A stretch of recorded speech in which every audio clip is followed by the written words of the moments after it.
Hi, welcome to another edition of Counterpunch, the show that reveals the unfolding world communist revolution. Please like the show, share the show, and subscribe to epochtv. Thanks very much. Well, we're in Pride Month. We have to worship everything gay this month. If you're in a business, if you're in a government department, you have to display the flags and show solidarity. That's what you do. Last year, we hosted this event, and the message is simple. Pride is back at the White House. The gay movement that we're worshipping here is really a minority of a minority. The gay movement, as we know it, no more represents homosexual people than the Marxist Black Lives Matter represents black people, or the Communist Party of China represents Chinese people. But it's a very politically powerful movement. This tiny movement is more politically powerful than is American Christianity, I would bet. So why is it so powerful?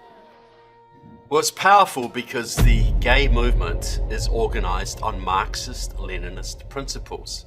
It's scientific and it's revolutionary. It shocks me that most Western conservatives and patriots and Christians have no idea that the gay rights movement is a Marxist movement, that it's a communist movement. They haven't made that connection, but it's so overwhelmingly obvious.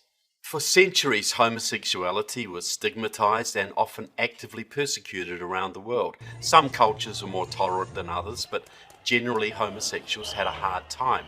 And like other oppressed minorities, they were ripe for revolution.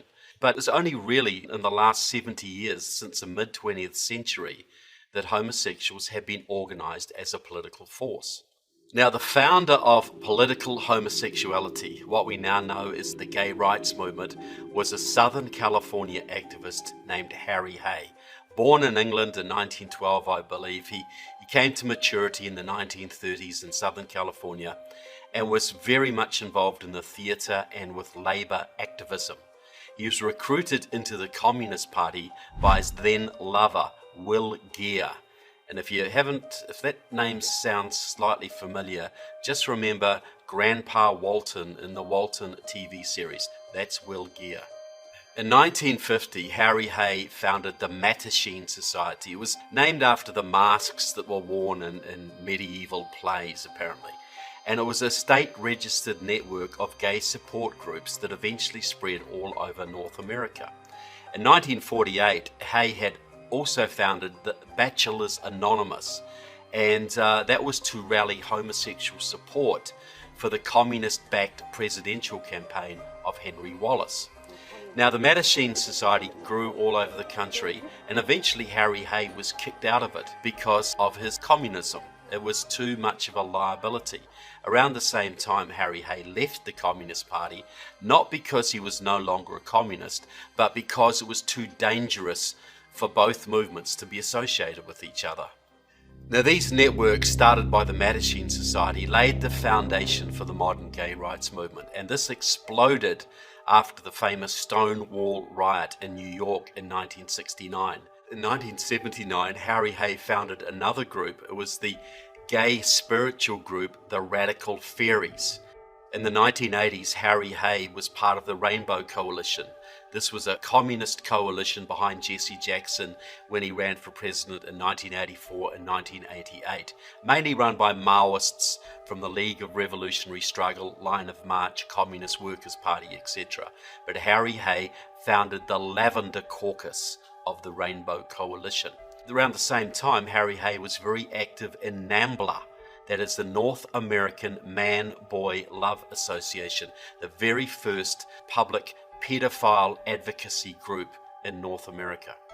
But by the 1990s, Harry Hay had returned to open communism when he joined the Gay Caucus of Committees of Correspondence. This was a breakaway splinter group from the Communist Party USA that was sort of followed more Gorbachevian bent rather than the more Stalinist bent of the Communist Party.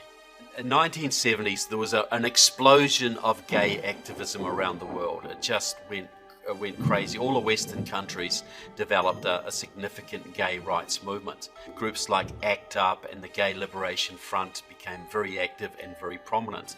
Now here's Los Angeles activist Eric Mann, the mentor of Patrisse Cullors, the Marxist founder of Black Lives Matter. Now here's Eric Mann talking about the Gay Liberation Front and why it was founded. You know, I remember John Scagliotti, and I said, how'd you come up with the idea of the Gay Liberation Front? He says, why do you think we called it that? Because we believed in the National Liberation Front of Vietnam. We were not just wanting gay marriage, we wanted to overthrow the government as part of being queer. The pattern was the same all over the Western world. In Britain, you had Peter Purtin, who is one of the country's leading gay activists for decades. He is the Trade Union Council's LGBT officer and has led many gay initiatives through the union movement, through governments, both nationally and internationally. In 1976, when he was a young Trotskyist in the International Marxist Group, Purtin helped found the Labour Campaign for Lesbian and Gay Rights, which had a big influence both on the Labour Party and the union movement. Peter Tatchell is a leader of Outrage and the UK Green Party. In 1973, Tatchell went to East Germany with a delegation of radicals to the World Festival of Students and Youth. Now this is the big international communist gathering of young people. They hold them every 3 or 4 years and still do all over the socialist bloc. The last one was in 2017 in Sochi, Russia. It was to celebrate the 100th anniversary of the Bolshevik Revolution, and it was convened and keynoted by Vladimir Putin. На форуме юности планеты, самым представительным за всю его историю. Здесь, в Сочи, собрались почти 30 тысяч участников, гостей, волонтеров из более чем 180 государств мира со всех континентов планеты. But anyway, this festival was held in Berlin, and it was there that Peter Tatchell organised the first gay rights protest ever held in a socialist country, in a communist bloc country. This caused a bit of a stir because although the communists in the West were actively promoting homosexuality, at the time homosexuality was still heavily repressed behind the Eastern Bloc. Because of course the logic was we want to use homosexuality to break down the families in the West, but we sure don't want that happening in our territory. Which is why a lot of American social conservatives now love Vladimir Putin, because he's been pretty tough on the gay rights movement in Russia. That's not because he's opposed to the gay rights movement. He just doesn't want it in Russia. He wants to keep Russia together, and he wants to still foster that movement in the West to break down the West, and so his country can come out on top. The communists were happy to promote the gay rights movement in the West, not so much in their home turf, and that still applies. You see that in communist China now. They're cracking down on the gay rights movement and effeminate men, in their own words, in China. They're getting ready for war, and they don't want homosexuality in their military. In 1984, another British gay rights activist, Mark Ashton, founded Lesbian and Gays Support the Miners.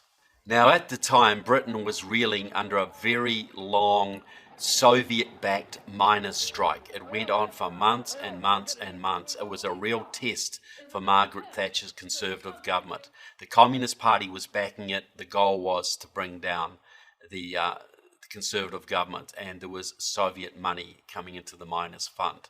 Ashton was a leader of the Young Communist League at the time, so he got a lot of publicity for this, because this was young urban homosexuals, young urban gay kids, you know, hobnobbing with the sort of rough Yorkshire miners. It was such an incongruous thing, you know, this alliance of miners and gays that got international publicity, and it was a big political boost for the miners' cause. Mark Ashton's activities were featured in the 2014 movie Pride, and members of the British Communist Party were very upset that the movie makers didn't mention that Mark was a communist, because they thought this was an integral part of the movement. This was the key reason that Ashton did what he did. In New Zealand, my home country, Bill Logan led the Gay Task Force. This was a nationwide organisation of gay activists that started in the mid-80s because at that time homosexuality was still illegal in New Zealand. So the Gay Task Force led the charge, and after a period of activism, they got the Homosexual Law Reform Act passed in New Zealand in 1986. Now, Logan had been the former chairman of the Australian and New Zealand Spartacus League, a major Trotskyist organisation, and he was kicked out of that and became a leader of the Permanent Revolution Group, which is part of the International Bolshevik Tendency, one of the dozens of little splinter Trotskyist groups around the world. One section of communism in the West was not very keen on homosexuality. The Maoists tended to stigmatize homosexuality because Mao Zedong called homosexuality a bourgeois affliction, and it would be wiped out once communism came to power. That was a symptom of capitalist decadence. So the Maoist groups in the West tended to be very, very anti-homosexual and would expel homosexuals they caught in their ranks. The one exception to that was Line of March. That was a Maoist organization in the US that sort of veered more into a pro-Soviet direction as the 1980s wore on. Now, the Line of March, or the people who founded it at least, were the key organisers of a major event in the history of gay liberation. There was a massive march organised in October 1979, the National March on Washington for Gay and Lesbian Rights. That was organised by the Maoists who became Line of March. 30 years ago, the first time I came to Washington, my family and I couldn't eat ice cream in a drugstore here because we were black. Now, since then, I have come to Washington many times to demonstrate and to testify to different aspects of myself and my beliefs. And I see many familiar faces from those past marches here today. For lesbians and gay men have always been in the vanguard of struggles for liberation and justice in this country and within our communities. The first national conference of third world lesbians and gay men met in Washington over the past 4 days, and it was an outstanding success. We had third world lesbians and gay men as delegates from over 40 states, third world lesbians and gay men from Mexico, from Canada, and from England. Now, we have all come together to demonstrate our power as lesbians and gay men in behalf of our own rights. And this is the beginning of a new front, for we are saying to the world that the struggle of lesbians and gay men is a real and particular and inseparable part of the struggle of all oppressed people within this country. Now, in 1994, a former Line of March leader, Melinda Paras, became the executive director of the National Gay and Lesbian Task Force, a major gay organisation in the United States. Now, this continues even today. Here's Liberation Road supporter Eric C., who has played leading roles in Queer Nation and ACT UP. Here's Communist Party supporter Glenn Ramsey, who's involved in the Tennessee Equality Project. Here's CJ Atkins. He's a leading member of the Communist Party USA and editor of the Communist Party's website People's World, and he also serves as Deputy Executive Director of the Canada-wide gay rights group Proud Politics. So Liberation Road, who gave us Black Lives Matter for one of their many fronts and one of the major forces in introducing the he, her pronouns that people go through these days, that all came out of the Marxist movement. This gender fluidity, the multiple pronouns that we're supposed to be using, that is all of Marxist origin. And Liberation Road boasted about 20% of its membership is gay. They deliberately recruit gay members. Other groups like DSA and Communist Party USA are actively recruiting homosexual members, something that they wouldn't have done so much many years ago. The thing is this, the issue is never the issue. The issue is always the revolution. The communists are involved in the gay movement, not to advance the rights of any sexual minority or to help homosexuals. It's to use homosexuality and homosexuals as a wedge to divide families, to break down the culture, to destroy military discipline, to do everything they can to weaken American capitalist culture. It is completely a revolutionary movement. That's not to say that all homosexuals buy into this. I've met many conservative homosexuals, many patriotic homosexuals, but the gay movement as we know it, the LGBTQ movement, is completely Marxist driven, its purpose is revolutionary, and its goal is to destroy Western society and replace it with socialism. So should we really be promoting Gay Pride Month? Should we really be celebrating the rainbow flag? It's a symbol of the destruction of our society, the deliberate destruction of everything we hold dear. So I hope this has given you a little bit of food for thought and maybe make you look at the gay rights movement in a different way. It's a movement like any other that is using people for revolutionary goals.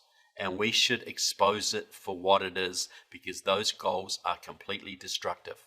So please pass this show on, share it around. This is Pride Month, so let's just get this out here, to tell the truth about the movement that Pride Month supposedly represents. So thanks for watching. Please like the show, share the show, and subscribe to EpochTV. God bless America, and God bless everyone who loves liberty. Thank you.